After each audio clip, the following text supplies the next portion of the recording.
Oke, Assalamualaikum warahmatullahi wabarakatuh. Perkenalkan, kami dari kelompok 7. Hari ini kami ingin mempresentasikan hasil proyek kami yang bertemakan Jobs and Salary in Data Science. Sebelum memulai presentasi hari ini, izinkan kami memperkenalkan diri terlebih dahulu. Yang pertama, ada saya Muhammad Zaki Hananto.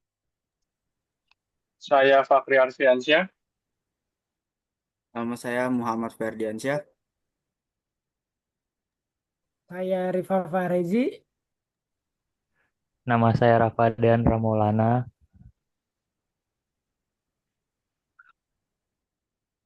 Nah, di latar belakang ini, penggunaan efektif pustaka atau yang disebut library Python untuk keperluan analisis data.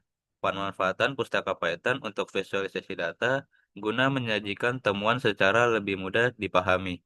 Penerapan konsep business understanding, yaitu kemampuan untuk memahami tujuan bisnis di balik analisis data dan bagaimana analisis dapat memberikan nilai tambah dalam konteks nyata.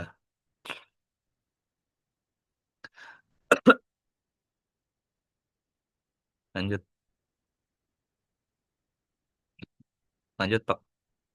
Nah, pertama kita di sini ada library.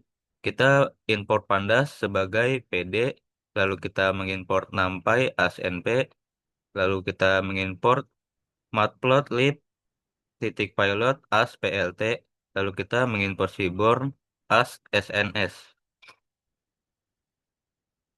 Lalu kita sebelum memulai langkah-langkahnya kita juga memanggil data dulu. Kita memanggil data frame menggunakan data PDRead CSV, yaitu datanya jobs in data CSV. Selanjutnya ada business understanding. Yang pertama ada menampilkan 10 data teratas dengan kita menggunakan perintah data titik head lalu kita print. Nah, ini untuk hasilnya. Setelah data dimuat, langkah pertama yang biasanya kita lakukan adalah melihat sebagian kecil dari data tersebut untuk memahami strukturnya. Baris kode A data.head ini berfungsi untuk menampilkan 10 baris pertama dari dataset kita. Next. Selanjutnya ada menampilkan 10 data terakhir. Di sini kita memanggil dengan data titik tile, lalu kita print. Dan ini untuk hasilnya sama pentingnya dengan melihat bagian awal data, kita juga perlu memeriksa bagian akhir dari dataset. Baris data kode data titik tile ini menampilkan 10 baris terakhir dari data kita. Next.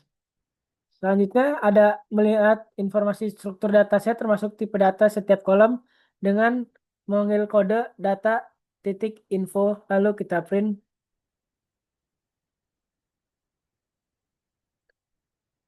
Nah, di sini kita melihat ada total 9.355 entry dalam dataset ini. Lalu ada 12 kolom yang berbeda. Semua kolom menunjukkan 9.355 nilai not null yang berarti dataset kita tidak memiliki nilai yang hilang atau missing values. Selanjutnya kita memiliki 3 kolom dengan tipe data integer yang kemungkinan besar adalah kolom numerik seperti tahun atau gaji dan 9 kolom lainnya adalah objek yang biasanya berarti mereka berisi teks atau kategori.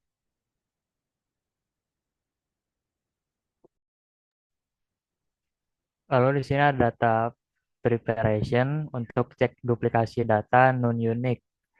Setelah memahami struktur data, penting untuk mengetahui keragaman nilai dalam setiap kolom. Perintah data data titik non-unique ini menghitung sejumlah un- nilai unik yang ada di setiap kolom dataset kita. Seperti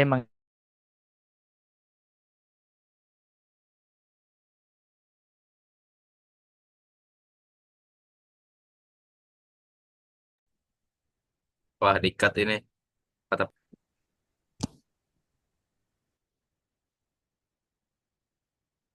Lalu di sini ada data preparation untuk cek duplikasi data non-unique. Perintah data titik non-unique ini menghitung jumlah nilai unik yang ada di setiap kolom dataset kita. seperti mengidentifikasi variabel kategorikal, memahami variabilitas data, identifikasi potensi duplikasi, kardinalitas tinggi. Lalu ada kesiapan untuk visualisasi. Secara keseluruhan, data nundik adalah langkah yang cepat dan efektif dan langkah langkah cepat dan efektif untuk memahami keunikan dan variasi dalam setiap kolom data. Next, Pak.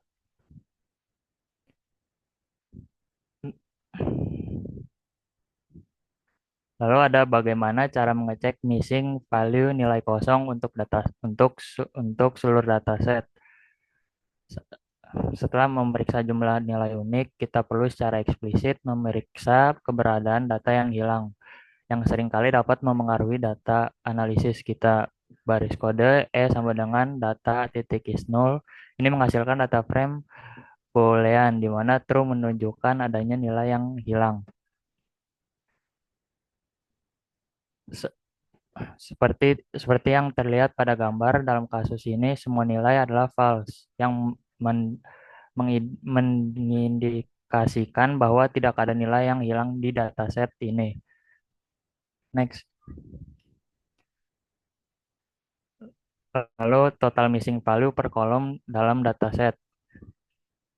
Setelah kita memvisualisasikan potensi data yang hilang di langkah sebelumnya, perintah data titik is null titik sum ini memberikan ringkasan kuantitatif yang jelas. Next.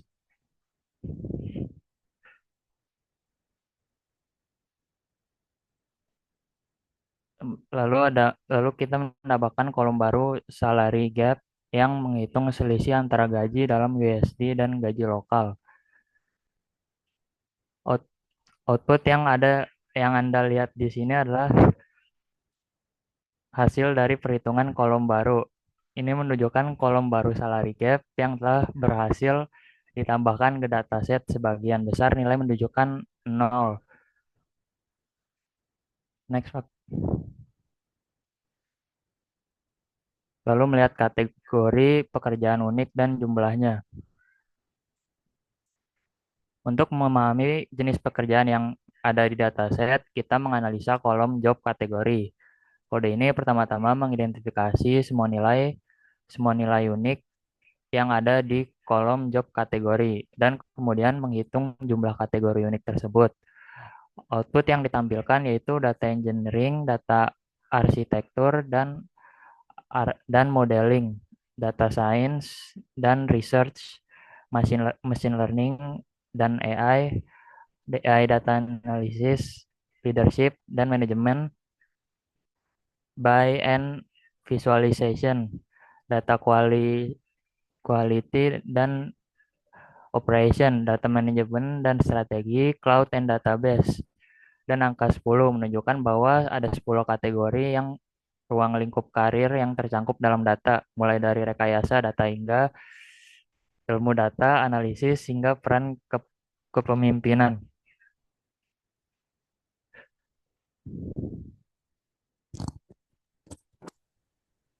Nah, lalu kita masuk ke bab 3 yaitu analisis data eksplorasi. Pertama ada identifikasi pekerjaan spesifik dalam kategori data engineering dan data analisis, yaitu kita menggunakan perintah search for data engineering dan data analisis, lalu kita i sama dengan data, kita data job kategori three contents, join search for, lalu kita menambilkan head 5, lalu kita print i. Di sini bisa kita tampilkan outputnya. Output ini menunjukkan hasil dari pemfilteran data kita. Kita tertarik hanya pada pekerjaan di kategori data engineering dan data analisis. Baris kode yang kita gunakan memilih hanya baris-baris di mana kolom job kategori berisi salah satu dari kategori tersebut. Kemudian head membatasi tampilan hanya pada 5 baris pertama yang cocok dengan kriteria tersebut. Ini memungkinkan kita untuk dengan cepat melihat contoh-contoh entry yang relevan dengan fokus analisis kita seperti gaji, lokasi, dan pengaturan kerja untuk data engineers dan data analisis. Next. Melihat statistik deskriptif untuk kolom numerik. Kita di sini menggunakan perintah data describe. Lalu kita bisa menampilkan outputnya. Untuk mendapatkan pemahaman yang lebih dalam tentang distribusi statistik dari kolom-kolom numerik, kita menggunakan fungsi data describe. Output ini memberikan ringkasan statistik kunci untuk setiap kolom numerik di data set, termasuk count, min, std, min, lalu ada median dan max. Next, bentuk transpose dari statistik deskriptif. Kita menggunakan perintah data describe sama seperti sebelumnya, lalu, tapi kita menambahkan titik T. Lalu ini ada hasil outputnya.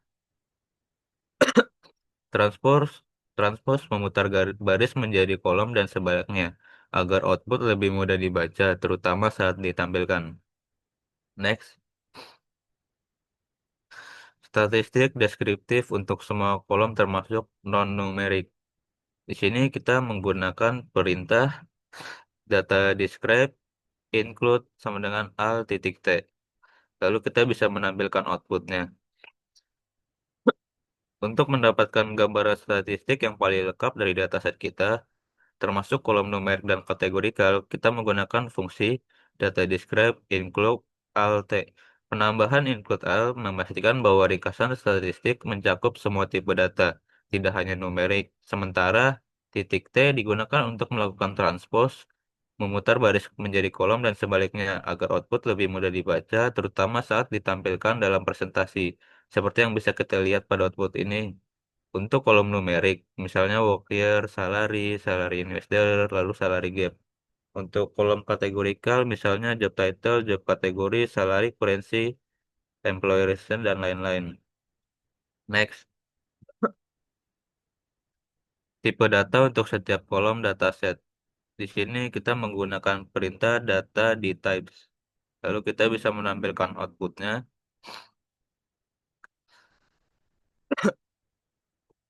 Output ini secara langsung menampilkan tipe data untuk setiap kolom dalam dataset kami. Intel 68 adalah numerik dan objek adalah kategorikal. Next, memisahkan antara nilai numerik dan objek. Seperti yang dilihat kita menggunakan perintah seperti ini, lalu kita bisa menampilkan outputnya. Pada langkah ini, kita melakukan segmentasi variabel dalam dataset menjadi dua kelompok utama, yaitu kategorikal dan numerik. Ini penting karena setiap jenis variabel memerlukan pendekatan analisis dan visualisasi yang berbeda. Oke, cukup.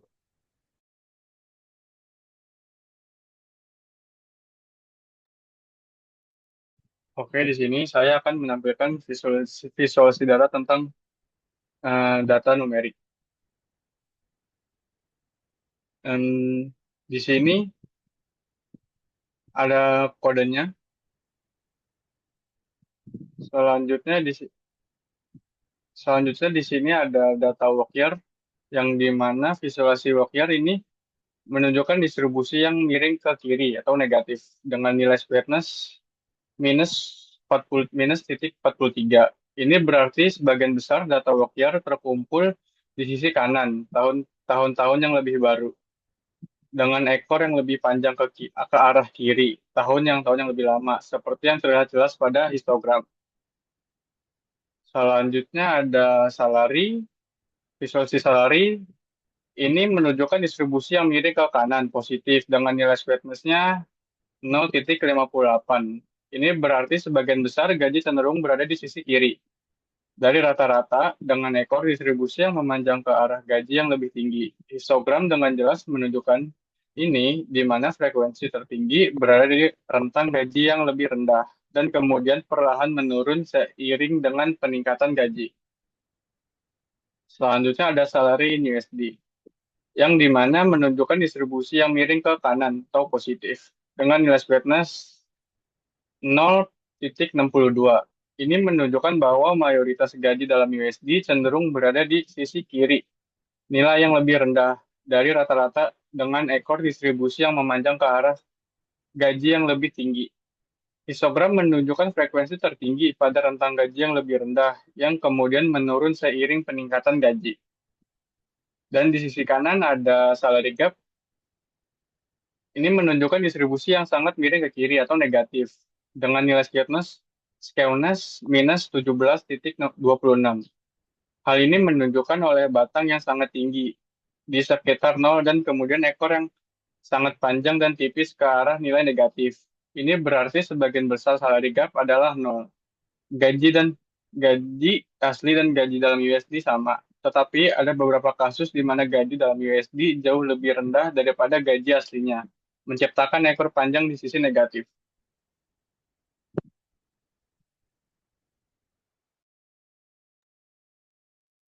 Oke, jadi di sini saya ingin menjelaskan tentang variabel kategorikal, yang dimana di sini terdapat codingannya. Nah, di sini codingannya kami memvisualisasikan data menggunakan count plot, yang dimana pertanyaan besar ini terdiri dari beberapa kolom yang kita ambil dari data kita. Yang pertama ada job title, yang kedua ada job kategori, yang ketiga ada experience level, yang keempat ada employment type, yang kelima ada work setting, yang keenam ada company location. Dan untuk visualisasi datanya, next. Nah, di sini ada 6 visualisasi data. Oke, yang pertama yang di sebelah kiri itu sebagian besar entry pekerjaan di dataset ini adalah data engineer dan data science. Di sini menunjukkan dominasi kedua peran ini di pasar kerja, yang tercatat ada jumlah signifikan untuk data analis, tetapi jauh lebih sedikit untuk peran-peran yang lebih spesifik seperti data arsitek atau machine learning research. Yang kedua, di sini ada kategori pekerjaan. Yang paling banyak adalah data science and research dan data engineering, yang konsisten dengan jumlah job title di atasnya. Kategori lain seperti machine learning dan AI atau data analis dan leadership and management juga memiliki jumlah yang substansial. Oke, yang ketiga di sini ada mayoritas posisi di dataset ini membutuhkan tingkat pengalaman senior dan mid level. Ia menunjukkan bahwa ada permintaan yang kuat untuk profesional yang sudah memiliki pengalaman di bidang data. Sementara untuk posisi entry level dan eksekutif memiliki jumlah yang lebih kecil. Yang keempat, sebagian besar pekerjaan yang tercatat adalah full-time. Jenis pekerjaan lain seperti kontrak, part-time, dan freelance sangat sedikit dibandingkan dengan full-time. Oke, yang kelima, preferensi yang terlihat untuk pekerjaan ini adalah in-person dan remote, dengan opsi hybrid yang jauh lebih sedikit. Oke, yang keenam, visualisasi data itu company location, yang dimana United States mendominasi jumlah lokasi perusahaan. Di sini mengindikasikan bahwa sebagian besar peluang pekerjaan data dalam data set ini berpusat di sana. Oke, next.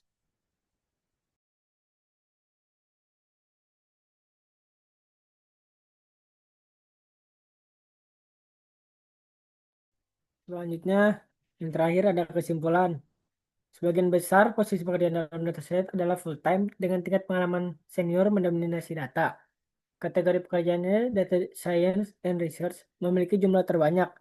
10 lokasi perusahaan teratas didominasi oleh negara-negara seperti Amerika Serikat dan Inggris. Terdapat tren kenaikan rata-rata gaji dari tahun ke tahun dalam bidang data science. Tingkat pengalaman eksekutif atau direktur menunjukkan rentang gaji tertinggi dengan nilai median yang paling besar. Pekerjaan dengan pengaturan remote memiliki gaji rata-rata tertinggi dibandingkan dengan pengaturan kerja hybrid atau in-person. Sekian presentasi dari kelompok kami. Terima kasih atas perhatian dan waktu yang telah diberikan. Jika ada pertanyaan, kami siap menjawab. Mohon maaf apabila ada kesalahan selama penyampaian. Kurang lebihnya mohon maaf. Wassalamualaikum warahmatullahi wabarakatuh.